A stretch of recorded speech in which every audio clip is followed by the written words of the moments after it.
हरियाणातील हिसार जिल्ह्यातील धीरणवास गाव, एक असं गाव जिथे सूर्य मावळताच शांतता पसरायची। गावाच्या मध्यभागी रेलू राम पुनिया यांची भव्य हवेली होती, जी त्यांच्या प्रतिष्ठेची आणि संपत्तीची खूण होती। रेलू राम एक माजी आमदार, गावात मान सन्मानाने पाहिले जायचे। त्यांच्याकडे 100 एकरची मौल्यवान जमीन होती, जी त्यांनी वर्षानुवर्षांच्या मेहनतीने मिळवली होती। त्यांच्या हवेलीत त्यांची पत्नी सुनीता, मुलगा सतबीर, सून राणी आणि 4 निष्पाप मुले, 7 वर्षांची पूजा, 5 वर्षांची प्रियंका, 2 वर्षांचा साहिल आणि 40 दिवसांची नवजात रक्षा राहायची। बाहेरून हे कुटुंब सुखी आणि परिपूर्ण दिसायचं, पण आतून एक आग सळसळत होती, जी या कुटुंबाला उद्ध्वस्त करणार होती। नमस्कार, मी आहे विनय जाधव। 16 ऑगस्ट 2001 ची रात्र। पावसाचे थेंब हळूहळू हवेलीच्या छतावर पडत होते। तेव्हा एक असा कट रचला गेला, ज्याने केवळ हिसारच नव्हे तर संपूर्ण देश हादरला। ही कथा आहे रेलूराम यांची मुलगी सोनियाची, एक अशी मुलगी जी लोभ आणि द्वेषात बुडून आपल्या कुटुंबाला संपवणार होती। सोनिया ही रेलूराम यांची एकुलती एक मुलगी होती। लहानपणी ती आपल्या वडिलांची लाडकी होती। रेलूराम तिची प्रत्येक इच्छा पूर्ण करायचे, नवीन कपडे, खेळणी आणि शिक्षणासाठी शहरातील सर्वोत्तम शाळा। पण जसजशी सोनिया मोठी झाली तसतसा तिचा स्वभाव बदलला। ती हट्टी आणि महत्वाकांक्षी बनली। तिला आपल्या वडिलांच्या संपत्तीवर हक्क हवा होता आणि ती तो कुणाशीही वाटून घ्यायला तयार नव्हती। सोनियाच्या आयुष्यात वादळ तेव्हा आलं जेव्हा तिने संजीव कुमार नावाच्या तरुणावर प्रेम केलं। संजीव एका साधारण कुटुंबातील होता, ज्याच्याकडे रेलूराम यांच्यासारखी संपत्ती किंवा प्रतिष्ठा नव्हती।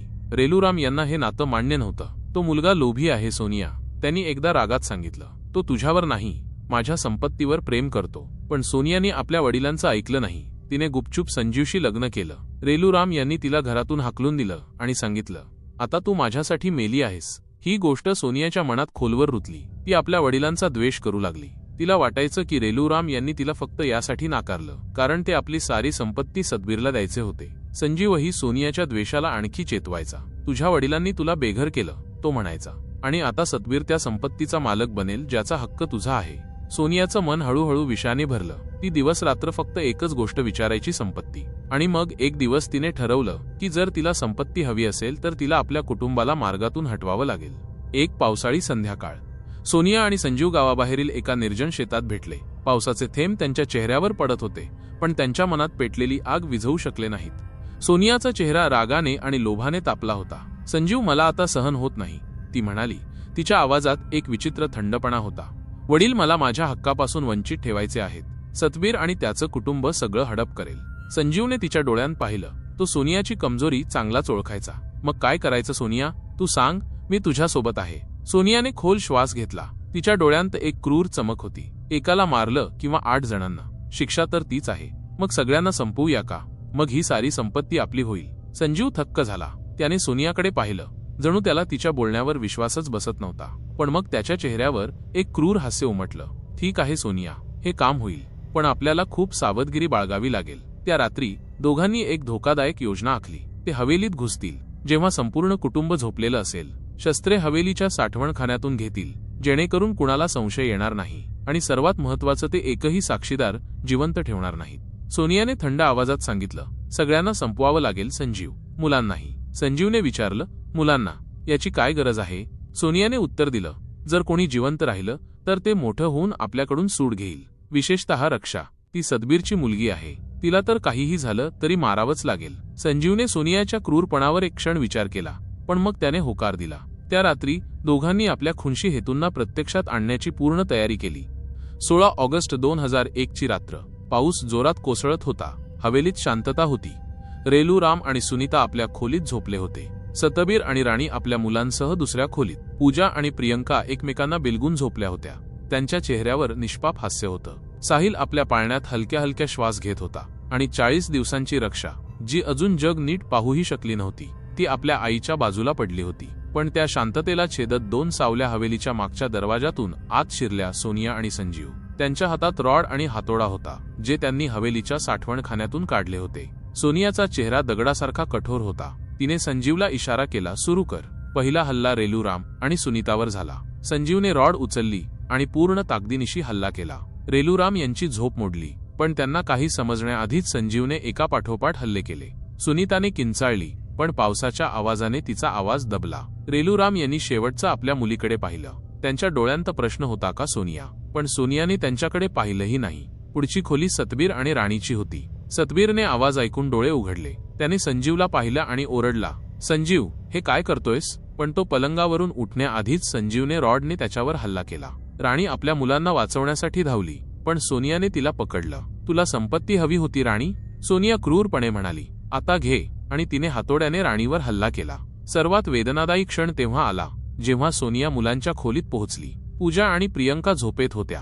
पूजाने हलकेच करवट बदलली, जणू तिला काही वाईट स्वप्न पडत होतं. सोनियाने एक क्षण थांबली. तिच्या डोळ्यांत एका क्षणासाठी पश्चाताप दिसला, पण मग तिने रॉड उचलली आणि दोघींवर हल्ला केला. रक्ताच्या पिचकाऱ्या भिंतींवर पसरल्या. साहिल, जो आपल्या पाळण्यात झोपला होता, त्याच्या निष्पाप श्वासाही कायमच्या थांबल्या. सोनियाने त्यालाही सोडलं नाही. शेवटी ती रक्षाजवळ पोहोचली. 40 दिवसांची ती मुलगी, जी अजून जग समजू शकली नव्हती. राणीचं रक्त त्या छोट्या पाळण्यावर टपकत होतं. सोनियाने थंड मनाने रॉड उचलली. तू सतबीरची मुलगी आहेस, ती बडबडली. तुला जिवंत राहता कामा नाही. आणि तिने रक्षावर हल्ला केला. त्या रात्री हवेलीत फक्त रक्त आणि मृत्यूचं दृश्य उरलं होतं. सोनिया आणि संजीवने आपले कपडे बदलले, शस्त्रे साठवणखान्यात परत ठेवली आणि गुपचूप हवेलीतून निघून गेले. सकाळ होताच हवेलीच्या नोकर रामूने दरवाजा ठोठावला. कोणताही प्रतिसाद मिळाला नाही. त्याने खिडकीतून डोकावलं आणि जे पाहिलं त्याने त्याची किंचाळी निघाली. तो धावत गावकऱ्यांना बोलावायला गेला. हवेलीत सगळे मेले, तो ओरडत म्हणाला. गावकरी हवेलीकडे धावले. पोलिसांना बोलवलं गेलं. निरीक्षक राजेश कुमार आपल्या पथकासह पोहोचले. हवेलीतील दृश्य पाहून त्यांचेही काळीज हादरलं. प्रत्येक खोलीत रक्ताने माखलेले मृतदेह पडले होते. रेलू, राम आणि सुनीता यांची खोली रक्ताने लाल झाली होती. सतबीर आणि राणीचे मृतदेह एकमेकांजवळ पडले होते. पण सर्वात हृदयद्रावक होतं मुलांचं दृश्य. पूजा आणि प्रियंका यांचे छोटे छोटे मृतदेह, साहिलचा पाळणा आणि रक्षाचा रक्ताने माखलेला पाळणा पाहून पोलीसही स्तब्ध झाले. हा कोणता साधा गुन्हा नाही, निरीक्षक राजेश म्हणाले. इतकं क्रूरपण, हा कुणीतरी जवळच्या माणसाचं काम आहे. पोलिसांनी तात्काळ तपास सुरू केला. हवेलीच्या साठवणखान्यात रॉड आणि हातोडा सापडला, ज्यावर रक्ताचे डाग होते. तज्ञ पथकाने कपड्यांवरील रक्ताचे डाग आणि बोटांचे ठसे गोळा केले. पण सर्वात मोठा प्रश्न होता, हे सगळं कोणी केलं? हवेली बाहेर गर्दी जमली होती.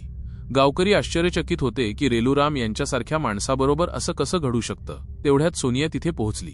तिचा चेहरा अश्रूंनी भिजला होता. ती ओरडत होती, माझ्या कुटुंबाला कोणी मारलं? साहेब, खुन्याला शोधा. पोलिसांनी तिच्याशी चौकशी सुरू केली. सोनिया, ती रात्र तू कुठे होतीस? निरीक्षक राजेश यांनी विचारलं. मी स्नानगृहात होते, सोनिया अडखळत म्हणाली. रात्री काही गुंड आले होते. मी आवाज ऐकला, पण भीतीने बाहेर आले नाही. पण सोनियाच्या कथेत त्रुटी होत्या. ती वारंवार आपलं वक्तव्य बदलत होती. कधी म्हणायची ती स्नानगृहात होती, कधी म्हणायची ती हवेली बाहेर होती. निरीक्षक राजेश यांना तिच्यावर संशय वाढला. सोनिया ही शस्त्र हवेलीच्या साठवणखान्यातून सापडली आहेत, त्यांनी कठोरपणे सांगितलं. बाहेरचा माणूस ही कशी वापरू शकेल? खरं सांग, नाहीतर चांगलं होणार नाही. सोनिया घाबरली. तिचा चेहरा घामाने भिजला. तिला समजलं की तिचं नाटक जास्त काळ टिकणार नाही. पोलीस ठाण्यात सोनियाला तासनतास चौकशीला सामोरं जावं लागलं. निरीक्षक राजेश यांनी तिच्यावर दबाव वाढवला. सोनिया, आम्हाला कपड्यांवर रक्ताचे डाग सापडले आहेत. तुझ्याकडे शेवटची संधी आहे, खरं सांग, नाहीतर तुला तुरुंगात खितपत पडावं लागेल. अखेरीस सोनिया तुटली. ती रडत रडत सगळं कबूल करू लागली. हो, मी केलं, ती म्हणाली. मी आणि संजीवने सगळ्यांना मारलं. वडील मला माझ्या संपत्तीपासून वंचित ठेवायचे होते. मी विचार केला, एकाला मारलं किंवा 8 जणांना, शिक्षा तर तीच आहे. तिने सारी कथा सविस्तर सांगितली. कशी तिने आणि संजीवने खुनाची योजना आखली, कशी त्यांनी रात्री हवेलीत घुसून एक एक करत सगळ्यांना संपवलं. सर्वात धक्कादायक होती रक्षाच्या खुनाची कारणं. ती जिवंत राहिली असती तर मोठी होऊन माझ्याकडून सूड घेऊ शकली असती, ती थंड आवाजात म्हणाली. निरीक्षक राजेश स्तब्ध झाले. तू माणूस आहेस की राक्षस? त्यांनी रागाने विचारलं. 40 दिवसांच्या मुलीलाही सोडलं नाहीस. सोनियाचा चेहरा भावशून्य होता. ती म्हणाली, मला काही पश्चात्ताप नाही. मी तेच केलं जे मला करायचं होतं. पोलिसांनी तात्काळ संजीवला अटक केली. तो गावाबाहेरील एका निर्जन शेतात लपला होता. सुरुवातीला त्याने नकार दिला, पण सोनियाच्या वक्तव्य आणि तज्ञ पुराव्यांपुढे तोही तुटला. हो, मी सोनियाच्या सांगण्यावरून सगळ्यांना मारलं, त्याने कबूल केलं. ती संपत्तीसाठी वेडी झाली होती. प्रकरण हिसारच्या न्यायालयात पोहोचलं. न्यायालयात शांतता होती. गावकरी, प्रसारमाध्यमे आणि रेलूराम यांचे मित्र सगळे निर्णयाची वाट पाहत होते. अभियोजन पक्षाने सर्व पुरावे सादर केले. रॉड आणि हातोडा, रक्ताने माखलेले कपडे, तज्ञ अहवाल आणि सोनिया व संजीव यांचे कबुलीजबाब. सोनिया आणि संजीव न्यायालयात मान खाली घालून उभे होते. त्यांच्या चेहऱ्यावर पश्चात्तापाचा लवलेशही नव्हता. न्यायाधीशांनी गंभीर स्वरात सांगितलं, हा गुन्हा मानवतेविरुद्ध आहे. एका मुलीने आपल्या कुटुंबाला, ज्यात 40 दिवसांची निष्पाप मुलगीही होती, रॉडने चिरडून मारलं. अशा गुन्हेगारांना जगण्याचा हक्क नाही. सोनिया आणि संजीव यांना मृत्यूदंडाची शिक्षा सुनावली गेली. न्यायालयात टाळ्यांचा कडकडाट झाला. गावकऱ्यांनी सुटकेचा निश्वास सोडला. पण ही कथा इथेच संपली नाही. सोनिया आणि संजीव यांनी सर्वोच्च न्यायालयात अपील केली. तिथे त्यांच्या वकिलाने युक्तिवाद केला की त्यांची शिक्षा जन्मठेपेत बदलावी, कारण ते सुधारू शकतात. सर्वोच्च न्यायालयाने त्यांची शिक्षा जन्मठेपेत बदलली. आजही ते तुरुंगात आहेत. पण प्रश्न असा आहे, अशा क्रूरपणासाठी कोणती शिक्षा पुरेशी आहे? तुरुंगात बंद झाल्यानंतर सोनियाने एकदा आपल्या सहकैद्याला एक विचित्र गोष्ट सांगितली.